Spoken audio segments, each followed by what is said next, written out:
week not to go ahead of us. We were going to peel the onions tonight on the text. So we got two people tonight. You, you, yeah, I thought I told y'all just Check one, one, two. Just read Check one, 2. Judges 19. Check one, Did 2. everybody read Judges 19? All right, so we all together tonight. Check I'm one, waiting for my 2. iPad to come up. So how many? You read it? You read it? You read it? Hey. Check one, 2. We gonna have a good class Check tonight. one, 2. Check one. So let me One, ask this. 2. Let me see Check what one. we got.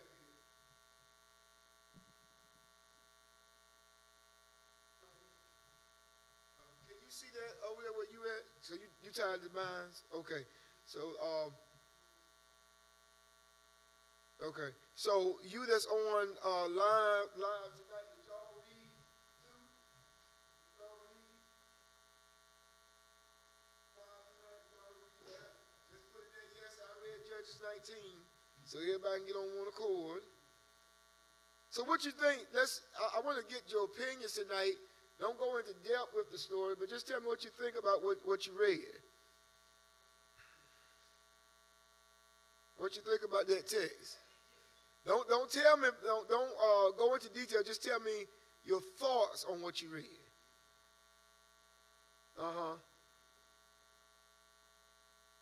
Okay, wait a minute. We need to pass the mic. You got it. And you that's online tonight, you got time to kind of type in. What do you think about? Am I centered? Do I look like I'm centered on the camera? Okay. If you're on live tonight, just put in. I need to know what was your opinion about what you read. Don't tell me about what you read. I just want to know what was your take on it when you read it. Okay. My opinion is this. What I read is that it was a cold-hearted murder That's strong. that happened in that. Okay. All right. All right. Who else want to give me an opinion about what you read? Don't get spiritual on me. Just give me your opinion. I know some of y'all done jumped all the way to chapter 21, trying to give me a revelation. I don't want a revelation. I just want to know when you read it, what do you think when you read this text?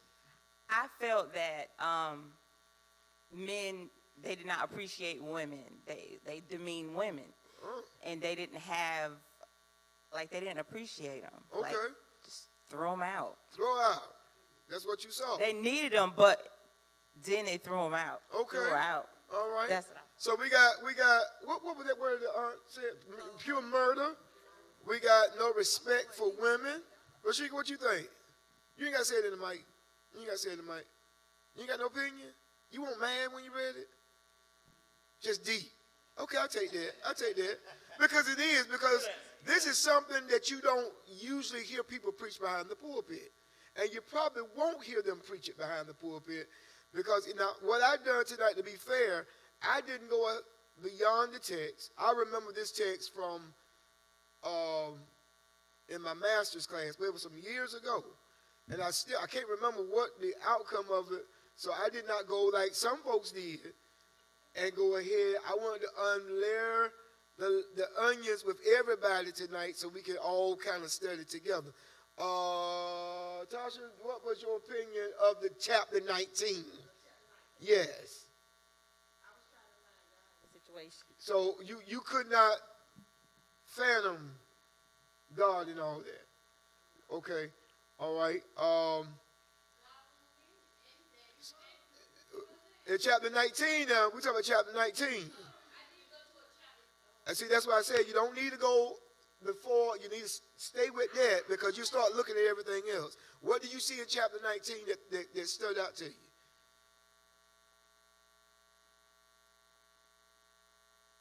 What's your feelings about chapter 19? Okay, the man was mean.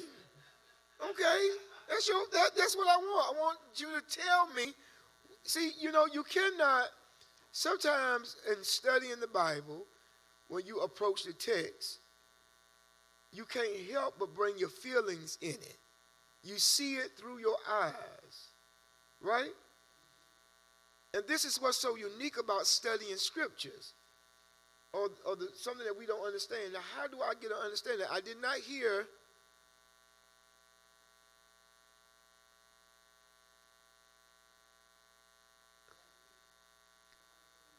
Okay, all right. So let's leave you alone. Did you got an opinion about what you read? Not the text, but did you? He need a mic. Okay. But they need to hear you. Did anybody put in the text about what they read?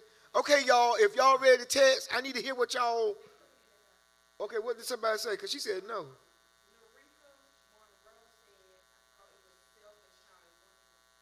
Woo. That's good.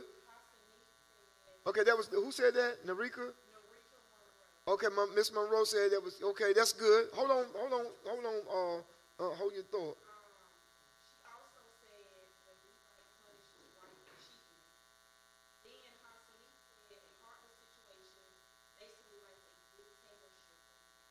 Okay.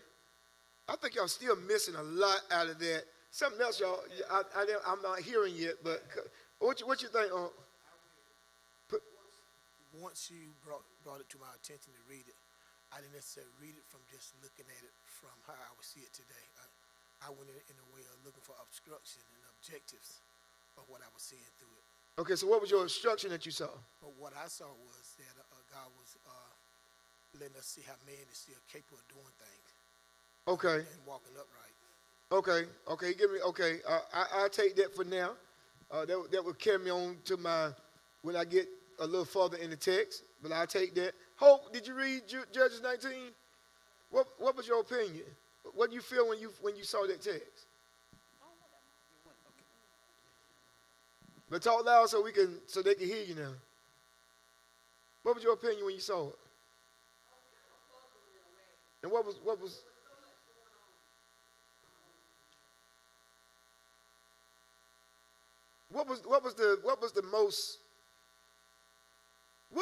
the thing that stuck out in your head? I'm hearing heartless. What was the thing that really stuck out in your mind when you read it? Right. Y'all let me know if somebody's saying something on the thing too. Yeah, so he cut up. So how many times do you see that in the text? Somebody cut somebody up. And did you see anything happen to him in that text? To the man that cut it? I don't know. I didn't read it. I didn't read it. I'm just asking. I'm just asking in that particular text. Okay, you.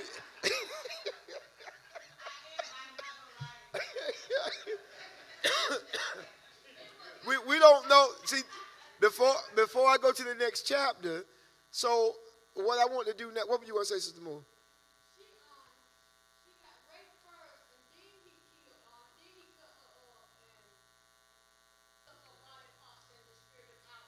Right. So what were your feelings on that?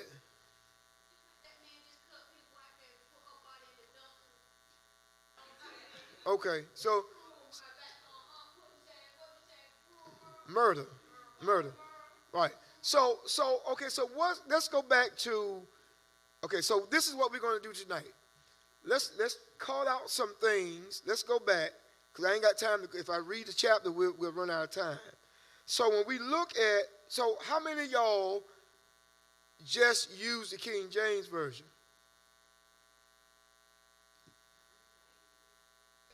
You use the NIV? Okay, good. That's what I want. So did you see anything different? And that's for you that's on the line tonight. That's what I want you to do. I don't want you to just take the King James, which the King James can be your foundation. But in order to do Bible study, to understand the scriptures, you got to look at different translations. So we got, I don't know if anybody online use any different Bible besides King James. We got, what you say, NIV, Message, the what now? The Amplified. I just suggest 3, because you do 4, you're going to be all over the place. Anybody else use anything different? Sister Pam, what you say you use? Life Application Bible. Was there anything different out of the other Bibles different from King James? Any wording in the different? I wanted to have my board so I could kind of write, but I don't have it. I want you to see some different wordings in there from the different Bibles. Did you see anything different, Miss Pam? Did you see anything different from Life Application? Did you compare it to the King James? Concubine. All right, so everybody write down the word concubine. That's one. Okay, wait a minute. Hold that one yet. Hold that one first. Hold that. We're going to get that one. Let's get the words first. So we saw concubine. Is the word concubine in the other translations? Okay, so just about, yes, ma'am. Second wife. That wasn't King James. Was that King James? I know King James didn't say second wife. That must have been another version. Was there another version that said second wife, or you just came up with that one? Find it for me. Did the Bible say anything about the wife? Was there anything else besides concubine?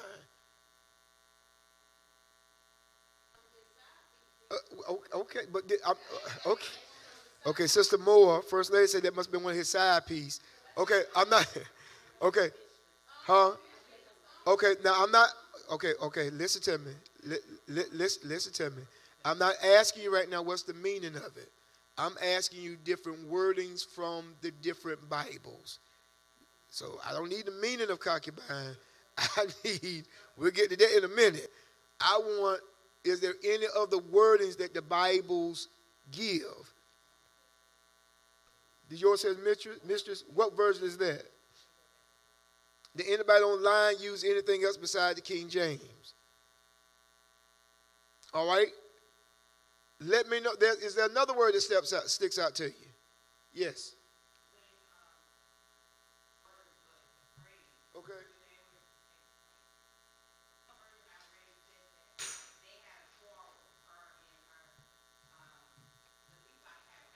Right.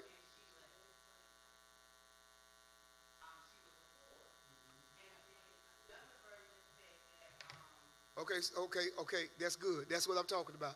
All right, so while one version we got concubine. Now all of a sudden now we got the word whore. Okay, go ahead.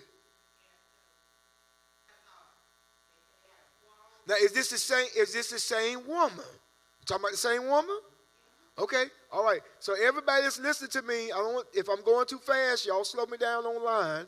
So right now, what we're doing word studies out of this chapter. So we're picking out words from the different translations of Bibles to give us a better understanding of what we're reading. So right now, we got concubine, we got whore. What else we got? Anything else stick out to you? What's another word that sticks out to you that you think is important in the text?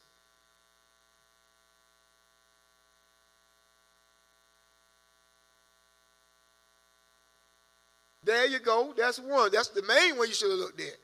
Levite. So all right, I'll be writing the word Levite. And then what else? What's another one? So we got whore, concubine, huh? You saw servant. Servant. That's out of the King James? What verse do you see it out of? What you say in the application? It's in the application Bible, servant. Now, what was the servant describing somebody, or the servant? Or it was his servant. His servant to go get the donkeys and all that. Okay, all right. Okay, so we got. So did the Bible call him anything else besides servant? Any other Bibles call him anything besides servant? And while y'all looking at that, what's something else that stuck out to you to give you something to go look up to understand? The Levite was called master by who? By the servant. Okay. So that this Levite here had a little clout. Must have had some money. Right? We can assume. What else? Right. So huh? Okay, you talking about position. I ain't got there yet. You're right though. I'm not got there yet. What's something else that sticks out to you in this text that makes you want to look up some stuff? Come on. Come on, what's the name of the place?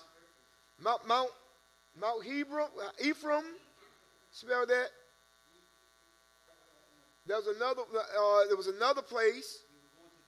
He was going to Bethlehem in Judah.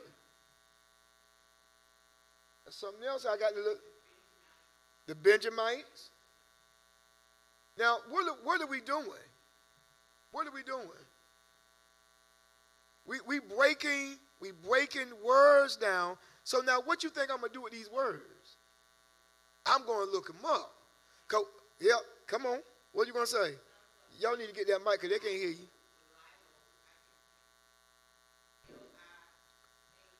Okay, be loud. Be loud. They were beating on the door. And Okay, wait a minute. Okay, so you're saying who was, I'm in Judges 19. How you doing tonight? Good to see you. Okay, Judges 19. So you said who was knocking on the door? the sons of Belial. Okay, so that's another thing that we could be looking at. Sons of Belial. I'm gonna tell y'all something. If you ever get how to study the Bible, this is all you're gonna want to do. I promise you.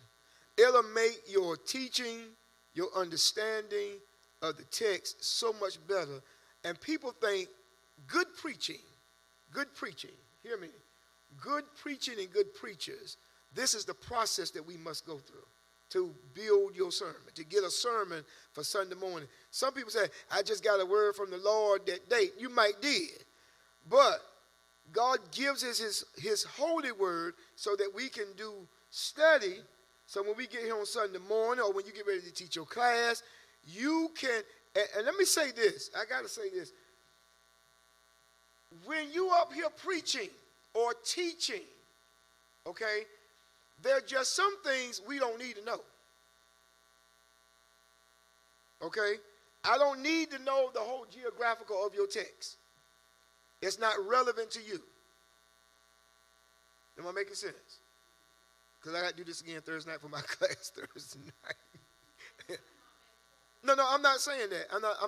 That's what I'm teaching now. I'm not talking about individuals. I'm talking about all together. Because all of us in this room and all of us listening to me tonight are theologians. You have just graduated tonight. All of you are theologians and thinkers of the scriptures. All right? So I'm not talking about anybody. I'm just talking about period, because I don't know what I got online, who I'm here. This is for people that's teaching, preaching, trying to even explain the word. So if Ladisha goes to work and somebody will ask her something, you know what? I looked in Judges 19. I did not understand it. By the time I get through with Ladisha, she'll be able to explain this text without giving them all of this, but you can give it to them in a way where they can now understand it. Okay? So now what we're doing now, for those that is joining us, we're looking through Judges 19 to understand this text. And sis, what's your name? Really? Hey, girl! How you doing? Did they tell you about reading Judges 19? Did you read it? Okay, great. Did you read it? Okay, how did you feel about it? Without explaining the text, how did you, when you approached that text, what came to your mind when you read that now? Not chapter 20, not chapter 18. What did you feel about reading? Okay.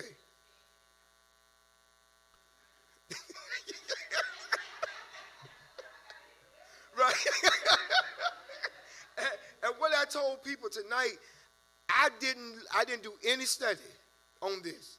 I wanted us to all do it together. I've been calling my theologians friends, my seminarian friends, and they kind of going back to look at it themselves because it kind of refreshing their memory. But they couldn't nobody tell me, and my whole thing was like, Tasha, okay, God, where are you in this text, and why did you have to go to the extreme of this? So, we see, is there anything else that we need to look at? Yes, ma'am.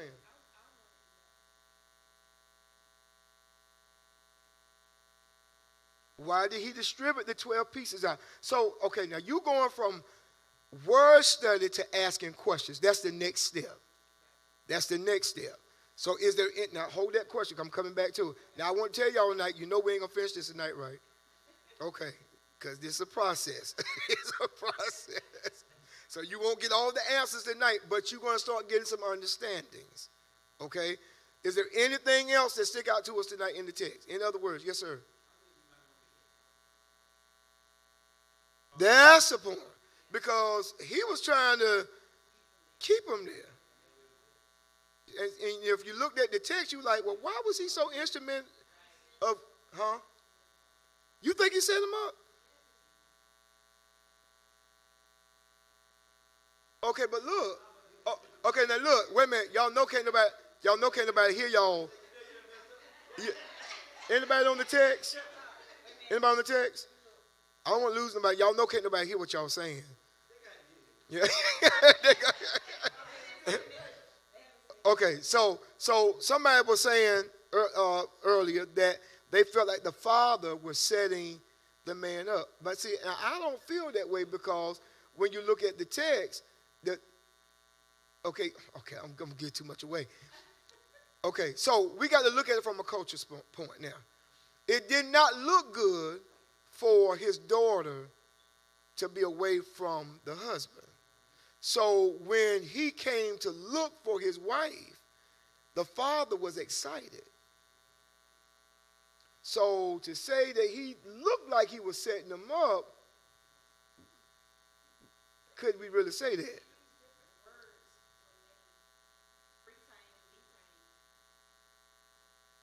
In what versions?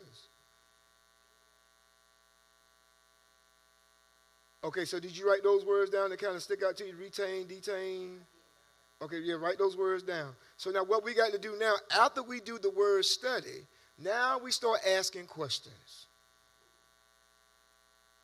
And what was that question you had earlier? Okay, my first question will go back a little early. What would yours be?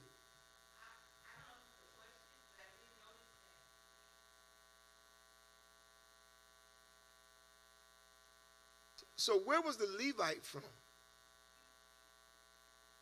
Okay, so now what we got to do is do a geographical place to find out where's Ephraim, is where they were going. What's that place called? Bilal? Mount Ephraim, was that by Sodom and Gomorrah?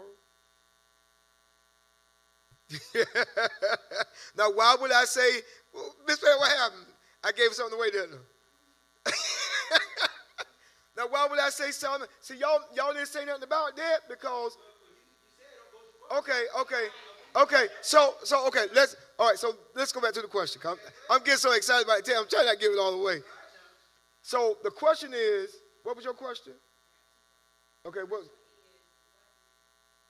Okay, so why did they distribute the body? Why did that's the first question. Why would a priest take on a concubine? Okay, wait a minute, huh? Okay, so hold that thought. We're going to come to that. Hold on now. Look, hold on. Y'all taking it somewhere already because you understand the main characters. It's easy to preach from a verse without understanding all that's in the verse. So somewhere down the line, our main characters, God some kind of way is trying to show us something. He showed us we got the character of the Levite, the character of the concubine, the whore, even the servant, the sons of Belial. Who's the other one? The father. These are key people in our stories. Those are the sons of Belial. Wait, Miss Pam? Give her the mic, because can nobody hear y'all? If you look at it, they were all bad. Why? Why would we say? Where, since you let the cat out of the I bag, did. where they were located. If you study Ephraim, that's why you got to go back, look at where Ephraim located. The culture of Ephraim, it was acceptable to have concubines back in there. So for them, it was no out of place. For us, it would seem weird. Now, It you didn't wouldn't seem- know that if you didn't look up Yeah. the word Ephraim. Ephraim. And like he said, Ephraim was located close to Sodom and Sodom Gomorrah. So therefore, you're dealing with that That- spirit of Now, I won't say spirit. where I that wouldn't say spirit. what was I would say culture. where that culture that was located at Because everything we want to blame is we want to make it spiritual. spiritual. But honestly, not only that, but it don't look like they had any governing king or nothing. So what had happened, because they had rejected God, he wanted to be their God.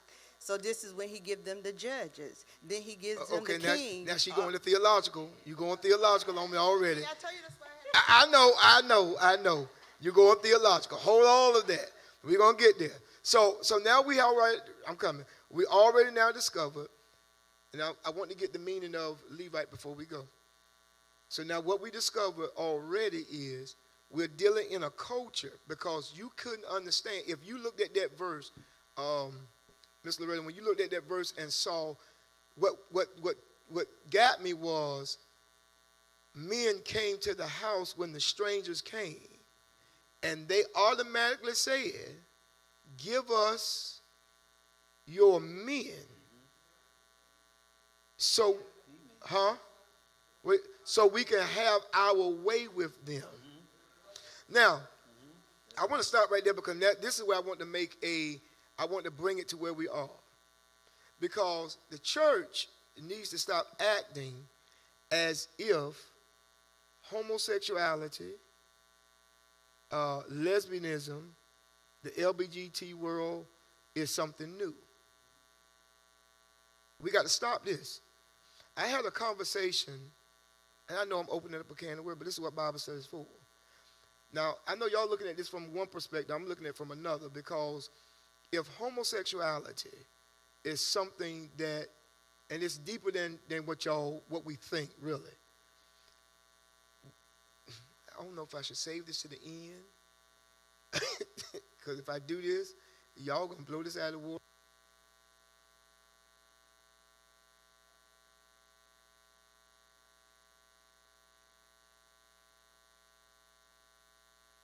The church needs to stop acting as if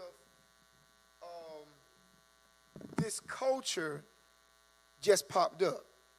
This is something that has been dealt with from the foundation of, of the world. It's just. 1 2. I even want to go back to, you remember when the giants and them fell down, they were intermingling with giants. We've been dealing with all the, it's just been something. So the question, now listen, just pin this. I'm not talking about it tonight. I'm just giving you something else to think about. Oh, Lord. That's why God gave us a mind to think. And I brought it to Brandon Dawson when I was talking to him the other day. I ain't gonna mess with it. I can't. But I will say this. The church cannot afford not to talk about it. It's in that text where we find men wanted to be with other men. Now, this is what blows my mind. This is what blows my mind. How easy it was to throw the woman out. And I'm thinking to myself, this culture is so familiar until they said, no, don't mess with this one, because this is a good one. And the guest didn't throw his daughter out. The priest, the Levite, threw his whore out. They wanted him. And when they kept going, the Bible said when they kept back and forth arguing, he just stood at the door. Get on out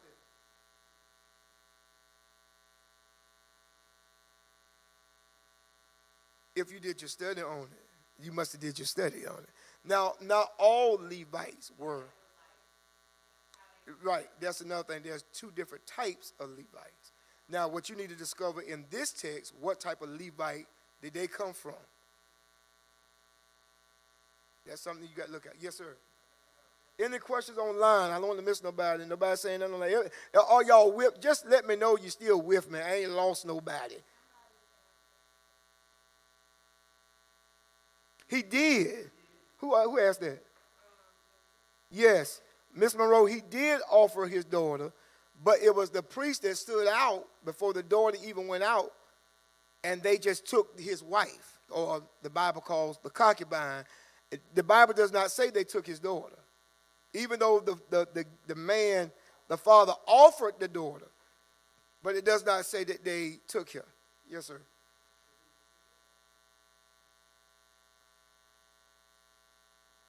Right.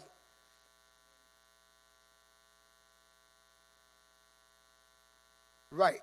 Yep. Yep.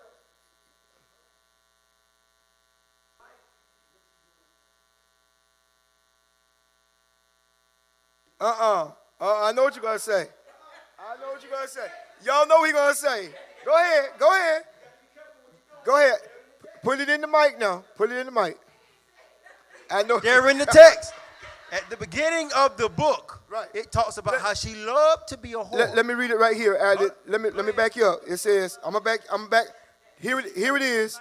Here it is in the SAV version, American Standard Version. It says in the second verse, where it says the verse before that, who took to him a concubine out of Bethlehem, Judah, and his concubine played the harlot against him, and went away from him unto her father's house to Bethlehem, Judah, and was there the space of 4 months. So now, that's the American Standard Version. Now, now I heard that from my class. I'm glad you brought it up. No, I'm guessing what he was going to say is, if she played this part all the time, my class would even say she deserved what she got. And some say this is what she used to, so she probably won't hurt. But to counteract your comment later on in the text, it says she couldn't even hardly move. The man said, "Come on, let's go." So it might have been something she was used to, but they violently, they assaulted her.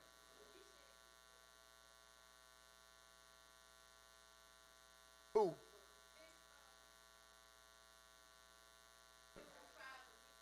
Okay. Who?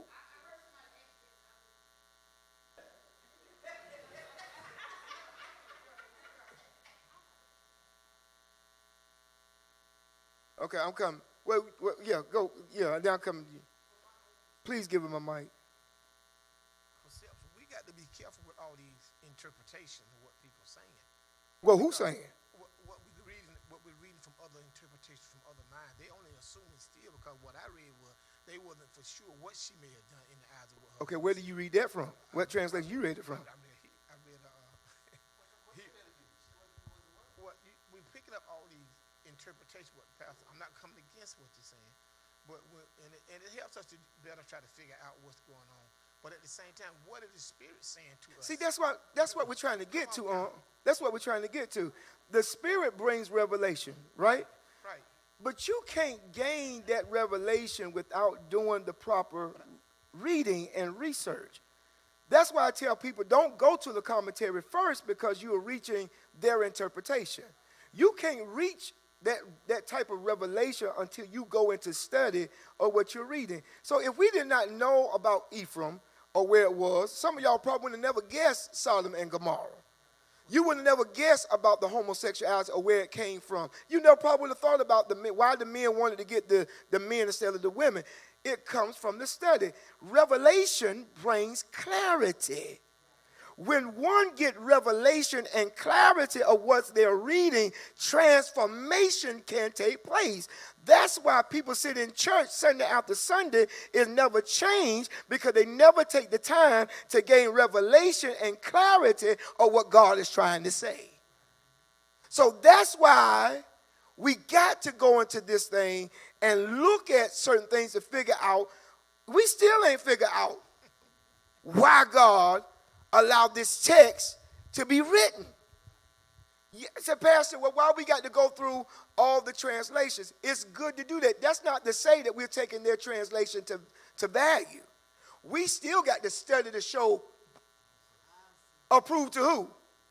So tonight, you ain't proving nothing to nobody else. You are showing yourself. I'm showing you the tools to go home and even go do some more studying. And as you study, God will begin to start giving you a bigger revelation of what y'all just looking at from the mindset. But it's got to start from a foundation. Because, I've been hearing too many times, this is what the Lord gave me, and nobody been transformed from. You can't tell me this is what the Lord gave me, and when we walk away from it, nobody's been changed but you. Am I making sense? And I think that's why God put me in the position of teaching and teaching class, because my whole thing is I don't want you to be able to just read something and don't get revelation.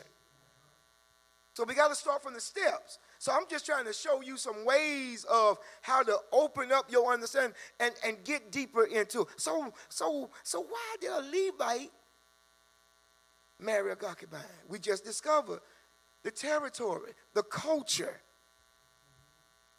Now, I would never known that if I didn't do my study. When you looking at and you saw what you saw, you would never thought, okay, these folks, you see this kind of stuff. Now watch this. Is that relevant to today? Same thing. Same stuff going on right now where people could take a shot-off gun, go into a schoolhouse, and start shooting up kids. Why? A man can be a stalker in the neighborhood, take women. We just got that guy that they just caught that was taking college students and taking them and killing them. Now, my whole thing is, how do this text be relevant to my right now? What is my big idea of this whole text? Why would God do this to me? I got questions before I even get to it. See, we always want to get to the spiritual part, Loretta, and we never want to understand why God do what he do. I got to understand that for myself when I approach this text. It don't make sense to me for a preacher to take on a concubine. Could it be that the Levite Laodicea represents the church?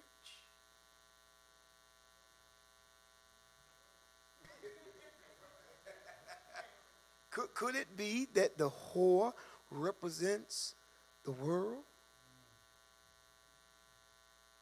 I don't know now. I ain't read further down the text, but I'm just assuming, just looking at the preacher and the concubine and the rest of people that comes to this whole storyline. We ain't got to the sons of Belial yet.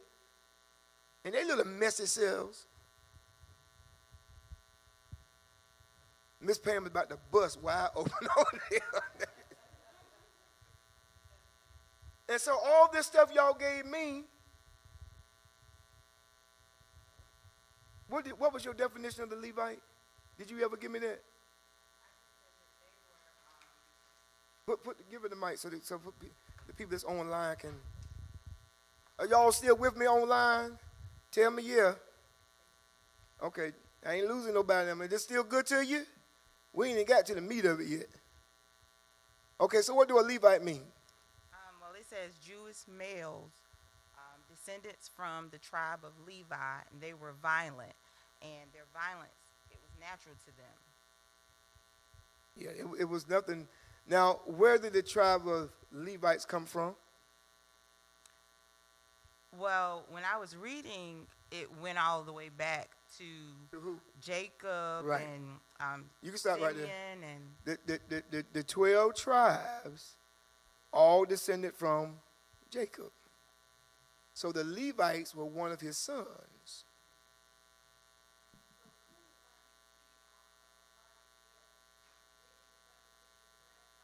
Well, the Bible says he distributed out, if I'm not mistaken, to the 12 tribes.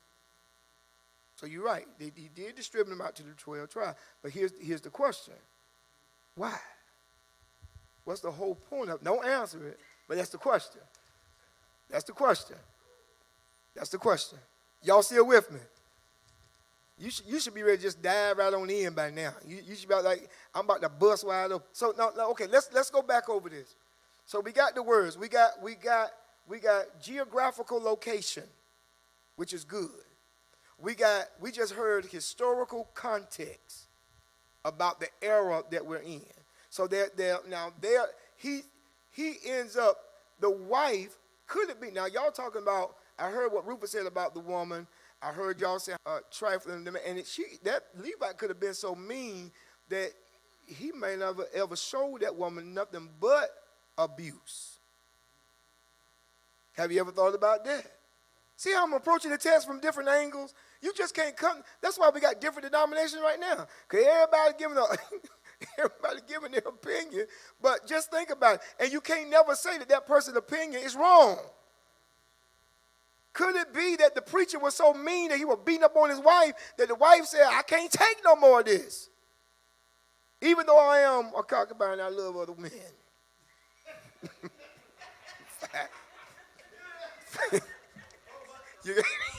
For 4 months, I'm going to find me somebody going to love me for me. Yes, ma'am.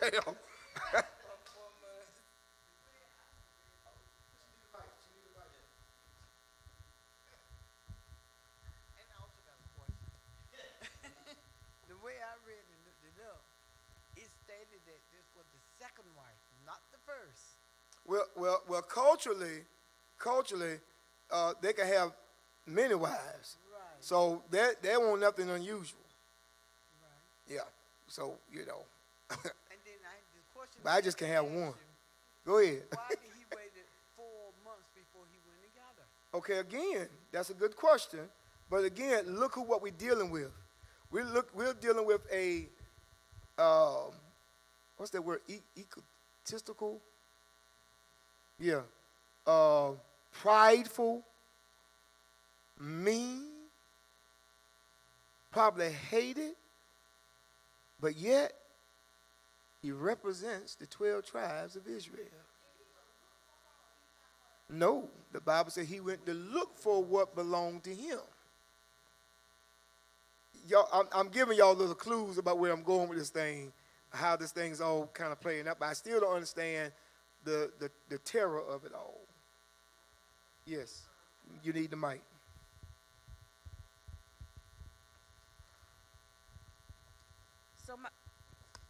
So my other question was, I know that I see that a Levite was a priest, but I was also looking at, they said also Levites could be musicians, gatekeepers, guardians, temple official, judges, and craftsmen.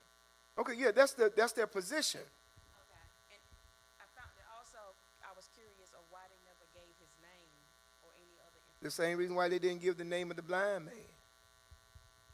Sometimes the Bible don't give, maybe the name wasn't significant, I don't know.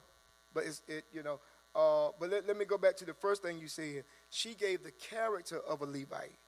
You gave the duties of the Levite. You understand me?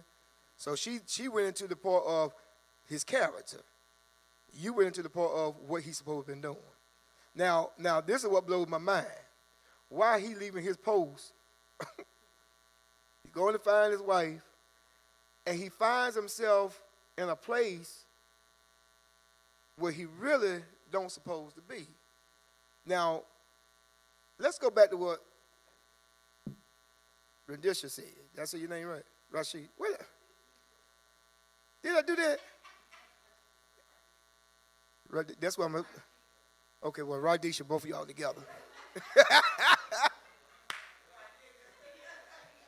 So let's go back to her first point when she made about the father. Looks like he's setting him up.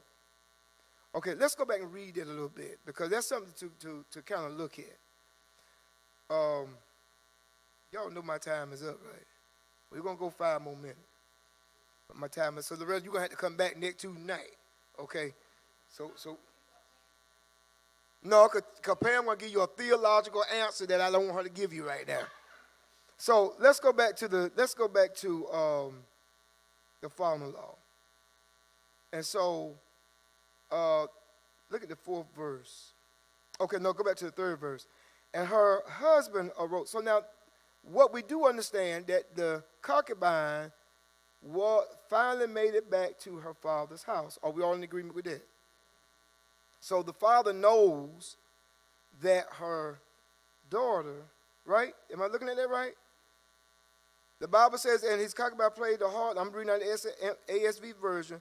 And his concubine played the harlot against him and went away from him until her father, unto her father's house to Bethlehem, Judah, and was there the space of 4 months.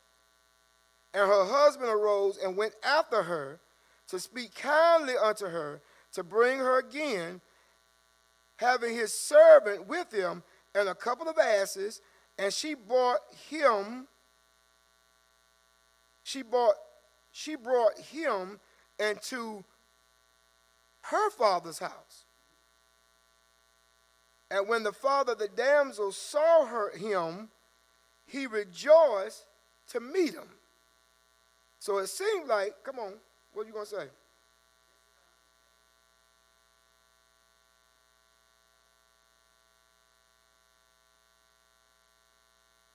Right.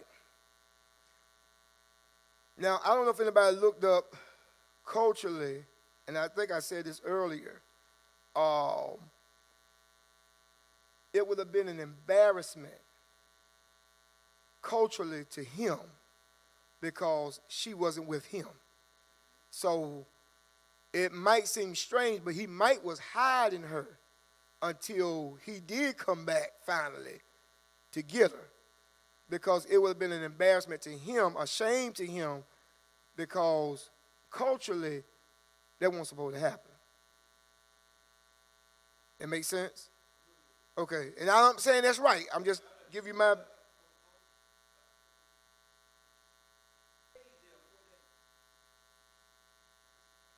Wait a minute, hold, don't go there yet. Wait a minute, let me read, because that's what I want to read. Right.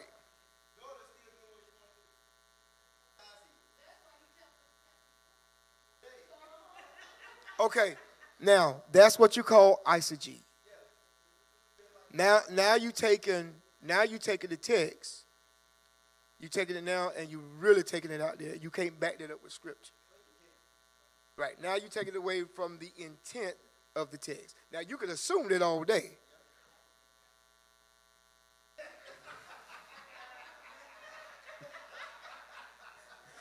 If y'all are online, you just got to be here to listen to these crazy folks in here. They all need Jesus tonight. I wish he was up here tonight to hear what you were just saying. But let me read this. I'm going to have to stop here because our time is winding down. So after to Rufus' poet, and I'm in the 4th verse, y'all, and his father-in-law, the damsel father, retained him.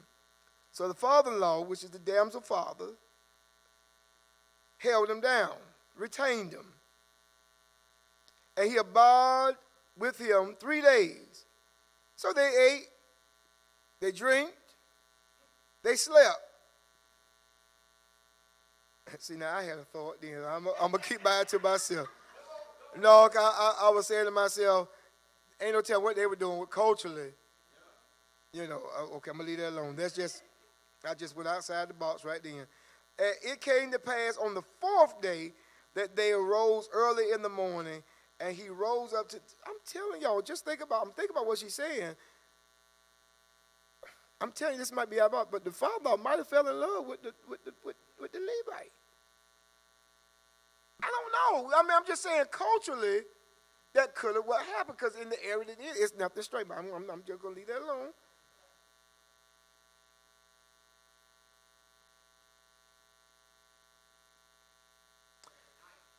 Yes. In certain areas. Yeah, because he was on the impression that when he left, wherever he was going to go, somebody was going to open, well, at that place where he was at, right, somebody was going to open the door and lodge.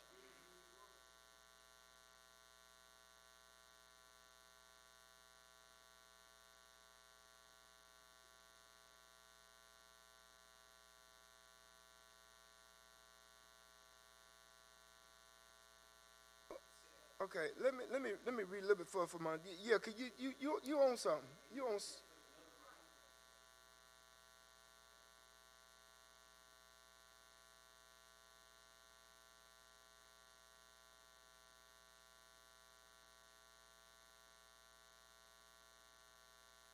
Right. Well. You're right because let me go back and repent. You're right because I'm thinking two different things. This is no seriously. I was thinking two different things. This is the father of the concubine, not the other man.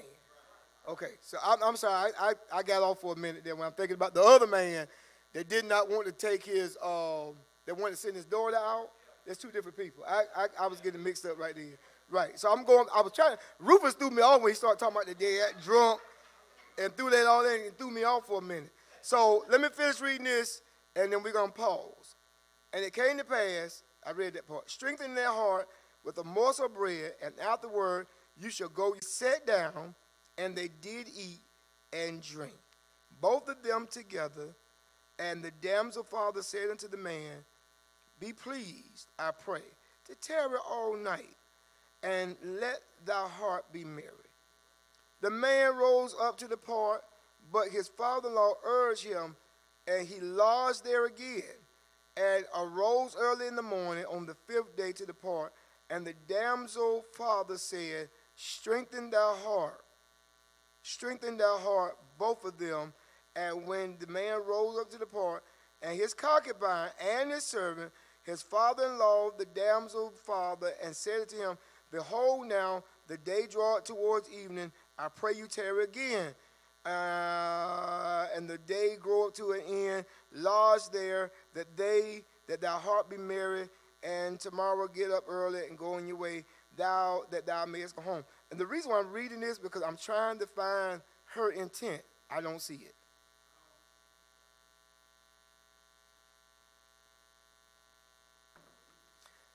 Okay, why couldn't it be this? Because that's why I'm stopping. I read this because I was going with her analysis about it maybe that the father was trying to set him up.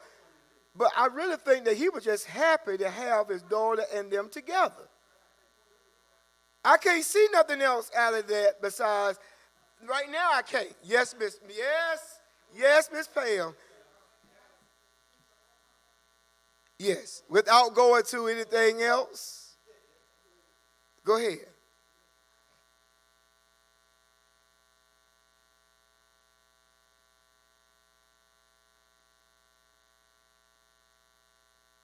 Okay, see, now you see what you just said?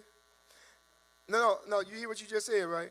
Now, I wish you could look at Lindisha's face right now. Because Lindisha is thinking to herself, how is this now the will of God? Don't answer it. I don't want you to answer it. Okay, so you already saw it from a spiritual aspect. Well, I saw it from a spiritual aspect too until the man started cutting the woman up. That's why I have it. Okay, well, we're going to get to that in a little while. I can't wait to get to your spiritual aspect. When we get to it, I can't wait to get to that part. Yeah. The way I'm reading it, she was there. Evidently, she had to been there because the Bible states that when he got ready to leave, he grabbed his concubine, he got his servant and his asses, and carried themselves down the road. So she had to been there, so she probably recovered from the. Well, no, it wasn't no. I don't think she was traumatized yet. Now, remember, they haven't got to the next place. So where we at right now, I'm going to analyze, and I'm going back home, and because Miss Pam saw God in this text by saying that it might have been God trying to delay him from going. But I kind of beg to differ at that point. I kind of beg to differ at that point for a reason. But I will do that next week. You got the last question, Ladisha. Okay.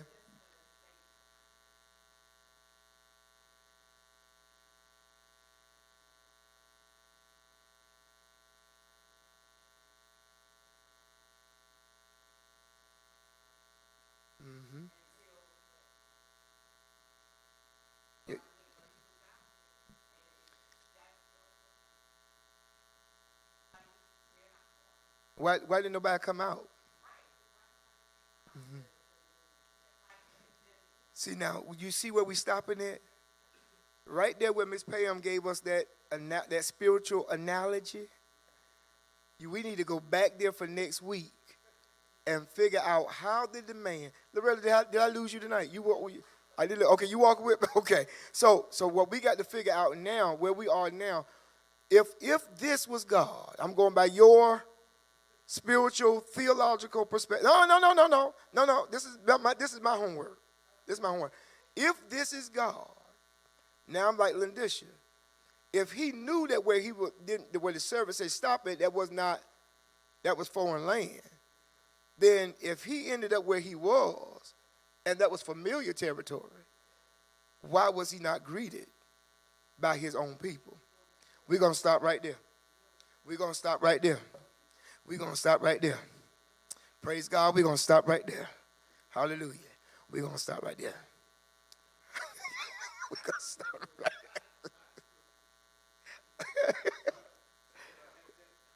there. We're going to stop right there. Now, this is our homework assignment for next week. For some of y'all that's a little grown and y'all going to do what you want to do. You need to go back to chapter 16. And now start from chapter 16. Come on up to chapter 19. Don't go past 19. Because now we need to get a pretext to the text to get a context. Whew. I sounded so educated, I might blow my own mind. It must be the clothes. Wait a minute.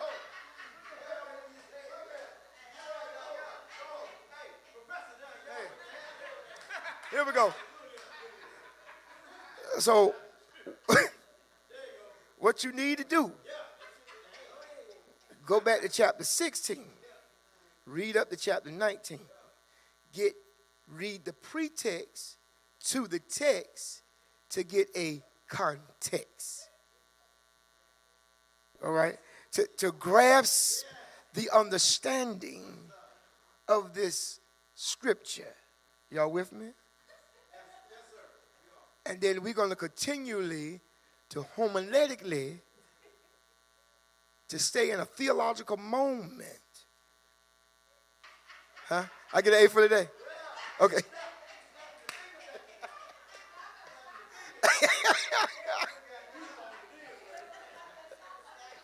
So everybody tonight, y'all got that? So now this is everybody, they're still online? I ain't losing nobody. Okay, so now what you're going to have to do now, continue to do this type of work.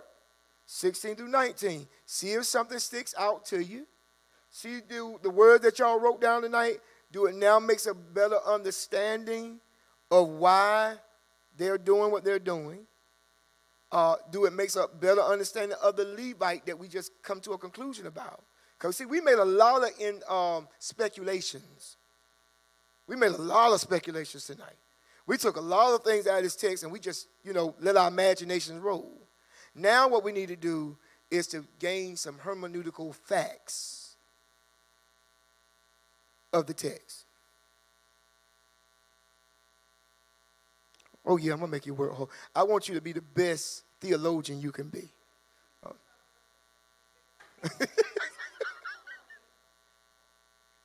Now, I got to teach this same class tomorrow night. But it's going to be strenuous on them because they got to go through, they're going to have to do the process to get graded. So y'all getting the easy version. I'm pretty much telling y'all how we want to do it. But they're going to get the harder version Thursday. So you that's online, this is your homework. Now you're going to go back to chapter 16. You're going to read up to chapter 19. You should, by this time, after all that we discussed, should get a now clearer understanding of the roles of the people that we just talked about. By the time we get to chapter 20, some stuff ought to start making some sense. Okay? Any questions? Same process.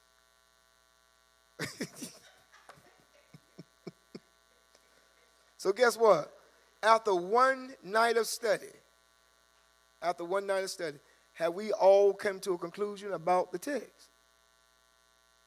No. I'm just showing you what I have to go through to prepare for a Sunday morning. It ain't just get up and just preach. I have to do the work. And then when I get up to do the work, I don't have to bog you down with all historical stuff. I don't have to tell you. I can just give you the big idea. And that's what you need to figure out from chapter 16 to 19. What is the big idea? Why is this so important? Why did God do this? And I want you to figure it out before you get to chapter 20.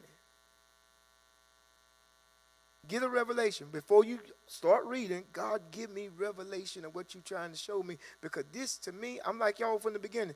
This is crazy. This is murder. This is stupid. Who does this? And God allowing this to happen? What is the big picture? Now, you say this to yourself, and I know we got to go. But I'm trying to get a good, clear understanding about why we're doing what we're doing. You wonder to yourself why life is the way it is with you. Why do this continue to happen?